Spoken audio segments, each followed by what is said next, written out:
السلام عليكم ورحمة الله وبركاته أعزائي المتابعين.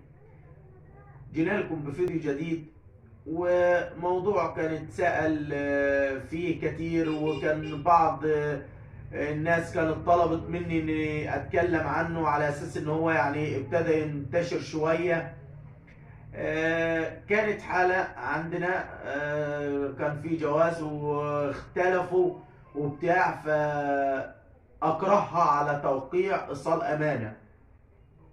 جثة ضغط عليها وخلاها وقعت على صلاة أمانة على بياض. هتعمل ايه يا جماعة؟ قلت لكم في حاجة اسمه محضر إثبات الحالة. محضر إثبات الحالة ده بمثابة إفادة باللي حصل معاه.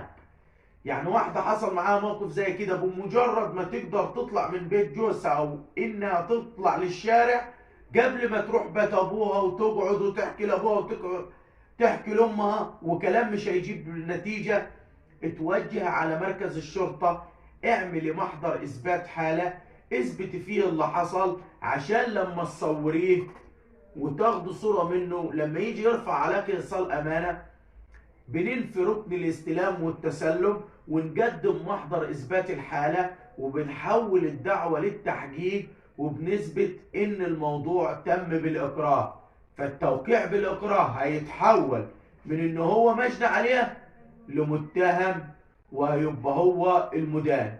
انتظرونا في فيديو جديد.